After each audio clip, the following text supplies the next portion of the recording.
Hello everyone. It has officially been confirmed that Oleksandr Usyk will have his next fight against kickboxer Rico Verhoeven. The bout will take place on May 23 in Giza, Egypt. The organizer of this unique event is Turki Al-Sheikh, who announced the fight under the slogan, "Legends will clash where legends were created." For Usyk, this will be his first voluntary WBC title defense after his knockout victory over Daniel Dubois. The winner of the fight is expected to make a mandatory WBC defense against Ajit Cabale. I sincerely respect people who have reached in their sport. Rico is one of them, a powerful athlete and a great champion. Being a champion is not just about belts. It's years of hard work, discipline, and faith. I respect his journey. He is a true king of kickboxing, but this is boxing, a different game with its own rules and its own kings. I am ready and looking forward to meeting him in the ring. It will be a unique experience for both of us. I know the fans are excited as well. A great night is coming. I spent 12 years as the undisputed heavyweight world champion in kickboxing and achieved everything I had planned. But staying at the top for so long did not kill my hunger, it only made it stronger. I wasn't looking for comfort, so I started searching for the highest possible challenge in another world.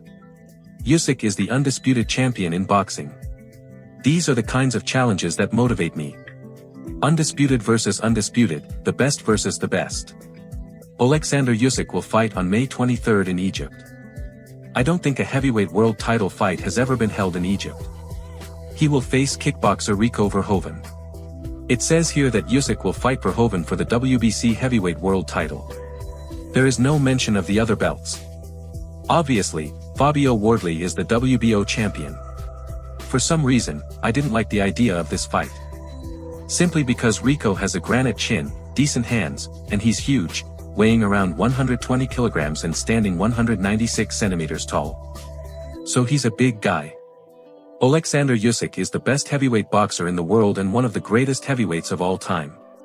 He has done everything that was required of him, in amateur boxing, cruiserweight, and heavyweight. Give him a chance.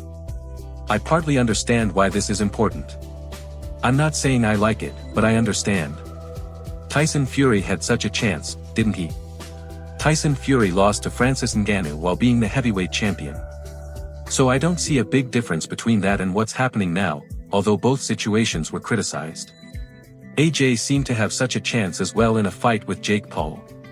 Well, Oleksandr Usyk has entertained me for almost 10 years, and it has always been hard for me to criticize him.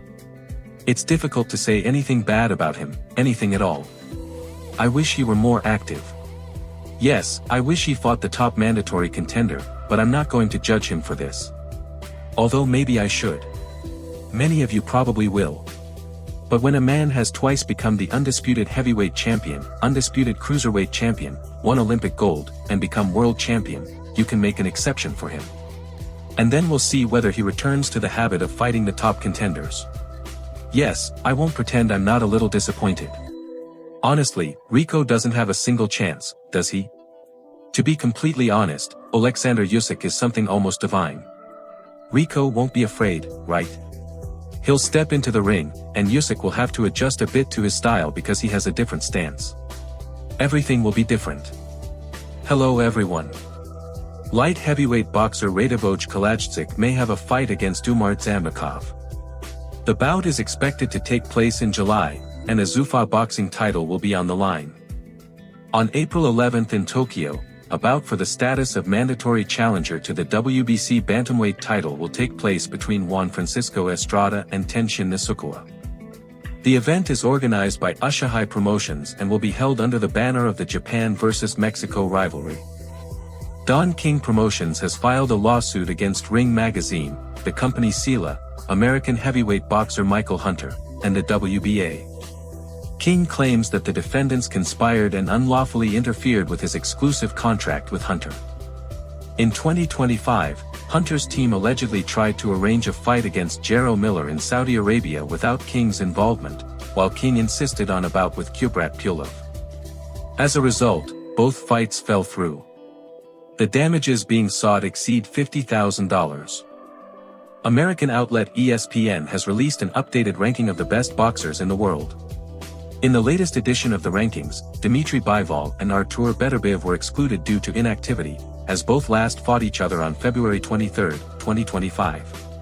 In addition, Ryan Garcia, who defeated Mario Barrios, was not included in the top list. UFC commentator Joe Rogan explained why Floyd Mayweather decided to have a rematch with Manny Pacquiao. Even though throughout his career Floyd has earned as much, if not more, than any other boxer, he has a lot of lawsuits, doesn't pay his bills, has debts in all areas, and now he has to return to the ring. Mammadov has a great chance to make a name for himself. In fact, there are names after which you really take off. So today is an opportunity for Mammadov. If he defeats Fury, it will be a completely new level for him, and of course, I think he should be as prepared as possible.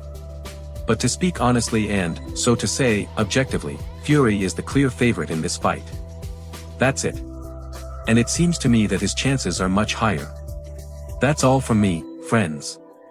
Thank you very much for watching. This was Oleksandr Petrov.